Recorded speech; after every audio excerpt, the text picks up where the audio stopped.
अश्वत ने कहा। जिंदगी के इम्तिहान देते देते मैं थक गया हूं। जब भी लगता है कि सब ठीक हो गया है, फिर से वही सब शुरू हो जाता है। मन करता है वक्त के पार जाकर सब बदल दूं तो ठीक होगा। मिराज ने कहा। ओजन समझ जाएगा। अश्वत ने कहा।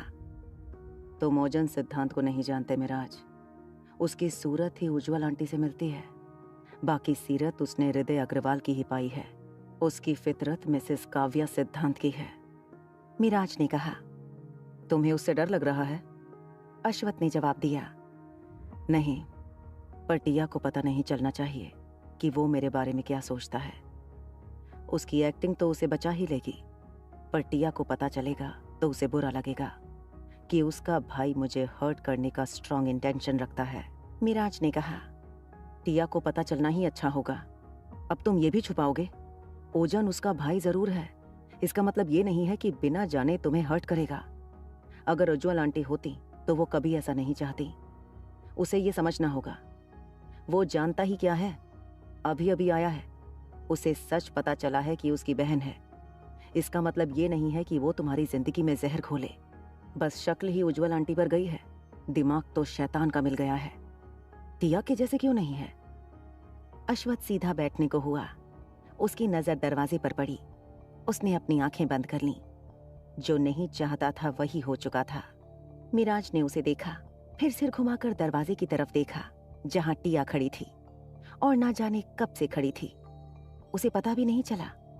फिर उसने अश्वत को देखा जिसने अपनी आंखें खोल ली थीं। टिया का चेहरा एक्सप्रेशनलेस था। वो अंदर आई। उसे ऐसे देखकर मिराज को टेंशन होने लगी।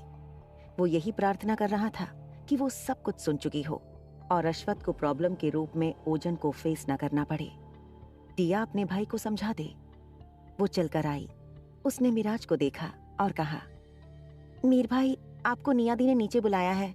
मिराज ने कहा। टिया टिया ने कहा, आप मुझ पर छोड़ दीजिए। मिराज ने अश्वत को देखा। उसने उसे आंखों ही आंखों में सब संभाल लेने का इशारा किया। वो चला गया। अश्वत ने उसे देखा और कहा, सब सुन लिया? टिया ने अपने दोनों हाथों को फोल्ड करते हुए उसे देखा, फिर कहा, आप और कितना छुपाने वाले हैं? अश्वत ने उसे देखा और कहा, वो तुम्हारा भाई है। टिया ने कहा, भाई है इसलिए आप बताना नहीं चाहते थे। आपको सबसे पहले मुझे बताना चाहिए था। अगर वो आपको हर्ट करता तब भी मुझे पता नहीं चलता। अभी मैंने इत्तेफाक से सुन लिया, वरना मुझे कभी पता चलता ही नहीं। अश्वत ने उसे देखा, फिर हाथ आगे बढ़ाकर अपने पास बुलाया। वो उसके पास गई। उसने हाथ बढ़ाकर उसकी कमर को पकड़ लिया और अपनी गोद में बैठाया। वो उसके सीने से लग गई और बोली, आप मुझसे कुछ भी मत छुपाया कीजिए। मुझे पता है आप मुझे टेंशन नहीं देना चाहते, लेकिन छुपाने से आपका भी टेंशन बढ़ता है। इसलिए अब आगे से कुछ मत छुपाइए। ओजन से मैं बात करूंगी। अश्वत ने कहा, तुम्हारा भाई कुछ नहीं करेगा। टिया ने कहा, आपने खुद कहा कि वो आपको हर्ट करने का स्ट्रॉन्ग इंटेंशन रखता है, फिर वो कैसे कुछ नहीं करेगा? आपको कुछ हो गया तो हमारा क्या होगा? हम सब आपके बिना रहने का सोच भी नहीं सकते। अश्वत ने कहा, कुछ नहीं होगा, बस वो नाराज है, समझ जाएगा, फिर सब ठीक हो जाएगा। टिया ने अपना सिर उठाकर उसे देखा और कहा, समझ नहीं आएगा तो मैं उसे समझाऊंगी, जरूरत पड़ी तो उसे मारकर भी समझाऊंगी। मेरा भाई है तो क्या हुआ? उसे कोई राइट नहीं है आपको हर्ट करने का। मैं उसे आपको हर्ट करने ही नहीं दूंगी। अश्वत ने कहा, तुमने ही तो उससे मुझे बचा लिया है। टिया को उसकी बात समझ नहीं आई। उसने कहा, मतलब? अश्वत ने कहा, तुम मेरी पत्नी हो इसलिए वो कुछ नहीं करेगा। टिया ने कहा, आपने कुछ गलत भी नहीं किया है जो वो आपके साथ कुछ गलत करेगा। उसे समझना ही पड़ेगा। जो हुआ वो अतीत में हुआ, आपने कुछ नहीं किया था। अश्वत ने कहा, तुम समझती हो इतना काफी है। बाकी कोई कुछ भी कहे और सोचे उससे मुझे फर्क नहीं पड़ता, लेकिन अगर तुम गलत समझोगी तो मैं सह नहीं पाऊंगा। उसकी बात सुनकर वो उसका चेहरा एकटक देखने लगी। उसने सिर झुकाकर उसके माथे को चूम लिया। टिया उसके सीने से लग गई और मन में बोली, आपको कुछ नहीं होगा, ओजन को ऐसा कुछ करने नहीं दूंगी। उसने भी उसे अपनी बाहों में भर लिया। दोनों एक दूसरे से गले लगकर शांति महसूस कर रहे थे। अश्वथ ने पूछा, यारा मान गई है ना, या फिर से नाराज हो गई है? टिया ने कहा, हाँ, उन्होंने उसे मना ही लिया। आइसक्रीम की तरह पिघल गई। तारीफ सुनकर ही खुश हो गई और बट्टी कर ली। अश्वथ ने कहा, तुम पर गई है। ये सुनकर टिया ने सिर उठाकर उसे आंखें दिखाईं, जिस पर उसने हंसते हुए कहा, मैंने कुछ गलत नहीं कहा, तुम पर ही गई है। वो भी मुस्कुराने लगी और बोली, हाँ, मुझ पर ही गई है, लेकिन आप पर भी गई है ना। मेरी ही सारी आदतें उसके अंदर नहीं हैं, आपकी आदतें भी हैं। अश्वथ ने सोचने का नाटक करते हुए कहा, हाँ, मेरी आदतें भी तो हैं, लेकिन सिर्फ तुम्हारी आदतें ही दिखती हैं उसके अंदर। टिया ने कहा, हम दोनों की आदतें उसके अंदर बराबर हैं। साथ में आदित की भी आदतें उसने अडॉप्ट कर रखी हैं। अभी मेरी आदतें दिखाई दे रही हैं, बड़ी होने के बाद आपकी आदतें दिखाई देंगी। अश्वथ ने कहा, तुम और आदित एक जैसे ही तो हो। तुम दोनों की आदतें एक ही जैसी हैं। वैसे भी आदित ने उसे अच्छे से ट्रेनिंग दे रखी है। तुम दोनों एक जैसे ही हो। टिया ने कुछ नहीं कहा, वो बस मुस्कुराई। उसने पूछा, आपने मीर भाई को यहाँ क्यों बुलाया था? आप दोनों ओजन के बारे में ही डिस्कस कर रहे थे? अश्वथ ने कहा, नहीं, हम उसके बारे में डिस्कस नहीं कर रहे थे। वो नीर को डांट रहा था ना, इसलिए, और कुछ नहीं। बातों बातों में ओजन का जिक्र हो गया, जिसका रिजल्ट ये है कि तुमने सब सुन लिया। उसने उसके बालों को कान के पीछे करते हुए जवाब दिया। टिया ने कहा, नीर बहुत समझदार है, वो तो बस इयारा को चिढ़ा रहा था। इयारा ने ही बात का बतंगड़ बना दिया। अब उनके साथ ही खेल रही है।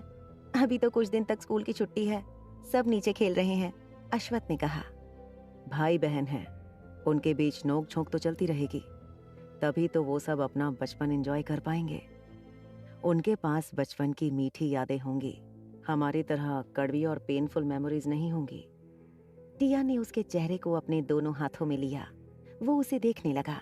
उसने कहा, क्या कर रही हो? टिया ने कहा, कुछ नहीं। उसने उसके माथे पर अपने होंठ रख दिए, फिर उसे देखकर कहा, मैं बहुत लकी हूँ जो आप मुझे मिल गए। अगर आप नहीं होते तो। उसने झट से उसके होठों पर अपनी उंगली रख दी। उसने उसके गालों पर हाथ रखे हुए उसे देखा। उसकी आंखों में उसके लिए बेहिसाब मोहब्बत दिखाई दे रही थी। अश्वथ ने कहा, मैं तुम्हें खोज ही लेता। उज्जवल आंटी से प्रॉमिस किया था और मैं अपना वादा कभी नहीं तोड़ता। फिर तुम्हें ढूंढ ही लेता। भगवान ने सबको दिमाग दिया है उसका इस्तेमाल करने के लिए, लेकिन तुम्हारे लिमिटेड दिमाग को कम समझ आता है। उसने अपनी उंगली उसके होठों से हटाकर उसके फोरहेड पर रखी और प्रेस किया। उसका सिर पीछे की ओर झुक गया था। वो सीधी हुई और बोली, आप मुझे बददिमाग बोल रहे हो? अश्वथ ने कहा, नहीं, मैंने तो लिमिटेड दिमाग कहा, जिसका एक वक्त के बाद दिमाग काम करना बंद कर देता है। दिमाग का यूज होता ही नहीं है। टिया ने कहा, अश्वथ ने उसके चेहरे को देखा, जो ये सुनकर नाराज हो गई थी। उसने कहा, नाराज क्यों होती हो? तुम और यारा एक जैसे हो। टिया ने कहा, मैं नाराज नहीं हूँ। अब चलिए नीचे ब्रेकफास्ट करना है, फिर आपको अपनी मेडिसिन भी तो लेनी है। आप जल्दी से ठीक हो जाइए ताकि आप और आपका वक्त सिर्फ मेरा हो। हम एक लंबे वेकेशन पर जाएंगे। इस बार गोवा नहीं जाएंगे, वहां कई बार जा चुके हैं। गोवा का नाम सुनकर अश्वथ को रात में कुशाल का फोन करना याद आया। उसने पूछा, रात को व्योम को कुशाल ने कॉल किया था, क्यों कॉल किया था पता है? टिया ने सिर नामे हिलाते हुए कहा, नहीं, उन्होंने बस इतना कहा कि उनके साथ एक इम्पोर्टेंट बात करनी है। बाकी मुझे नहीं पता वो इम्पोर्टेंट बात क्या थी। आप ही तो उसका फोन लेकर गए थे, आपने नहीं पूछा? अश्वथ ने नहीं में सिर हिलाते हुए कहा, नहीं, मैंने नहीं पूछा। मैंने जाकर सीधे उसे उसका फोन दे दिया, लेकिन शायद उसने भी आवाज की वजह से बात नहीं की। एक काम करता हूँ, मैं कॉल करके पूछ लेता हूँ, कोई प्रॉब्लम तो नहीं है। व्योम भी काफी दिनों से यही है।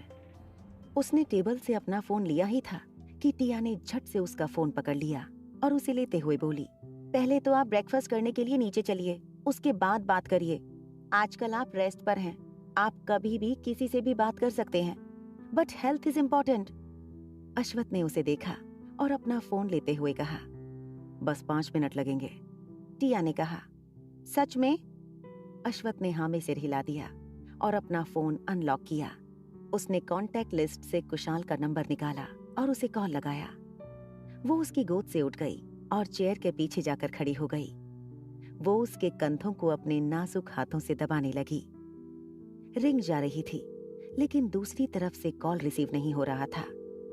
अश्वथ कॉल रिसीव करने का वेट कर रहा था, पर कुछ ही देर में कॉल अपने आप कट हो गया। उसने फिर से कॉल किया। इस बार उसने फोन टेबल पर रखा और स्पीकर पर रख दिया। फोन की रिंग जा रही थी। उसने अपनी आंखें बंद कर लीं। टिया उसके कंधों को दबा रही थी। उसने पूछा, कॉल रिसीव नहीं कर रहे हैं? अश्वथ ने कहा, टिया ने कहा, हो सकता है उन्होंने फोन नहीं पकड़ा हो, या फिर सोकर नहीं उठे होंगे। उन्होंने भी तो दिवाली सेलिब्रेट की होगी। अश्वथ ने कहा, हाँ। इस बार कुशाल ने कॉल रिसीव कर लिया। वो बाथरूम में था। वो स्विमिंग पूल के पास खड़ा था। उसने फोन लेकर आए स्टाफ को जाने के लिए कहा। उसने कहा, hello, good morning boss. Ashwath ने अपनी आंखें ओपन कर ली और कहा, कुशाल? कुशाल ने कहा, यस बॉस। अश्वथ ने पूछा, तुमने व्योम को किसी इंपॉर्टेंट काम के लिए कॉल किया था, उसे बताया या नहीं? कुशाल ने कहा, उसने बाद में कॉल बैक करने का बोलकर दोबारा कॉल बैक ही नहीं किया। मैंने उसे दोबारा कॉल किया था, लेकिन उसने रिसीव नहीं किया। अश्वथ ने कहा, अगर रिजॉर्ट से रिलेटेड कोई प्रॉब्लम है तो मुझे बता दो। कुशाल ने कहा, बॉस, रिजॉर्ट में तो कोई प्रॉब्लम नहीं है, सब कुछ ठीक चल रहा है। प्रॉब्लम उसकी जिंदगी के साथ है। जब भी उसकी जिंदगी बाहें फैलाकर आ जिंदगी गले लग जा बोलती है, तभी वो जिंदगी से मुंह मोड़ लेता है। अश्वथ उसके कहने का मतलब समझ गया, लेकिन टिया के हाथ अपने आप रुक गए। उसने दबी जबान में कहा, आ जिंदगी गले लग जा, इसका मतलब क्या है? उसने सवाल नहीं किया। वो चुपचाप बातें सुनने लगी। कुशाल ने आगे कहा, एक्चुअली मुझे तो ऐसा लगता है जैसे वो खुद कुल्हाड़ी पर पैर मारने के बाद दोष कुल्हाड़ी को ही देता है। उसे दिवाली का सरप्राइज मिलने वाला था, लेकिन अभी तक उसने मुझे कॉल बैक भी नहीं किया है, ना ही कॉल रिसीव कर रहा है। और यहाँ पर उसकी जिंदगी पता नहीं कहाँ चली गई है, मिल ही नहीं रही है। अश्वथ ने कहा, वो वहां पर आई थी? उसकी बात सुनकर टिया उसके कंधों पर झुक गई और बोली, कौन आई थी? और वो जिंदगी कौन है? कोई लड़की है? अश्वथ ने उसे कुछ देर चुप रहने का इशारा किया। बाद में वो उसे एक्सप्लेन करेगा। उसका इशारा समझकर वो सीधी खड़ी हो गई।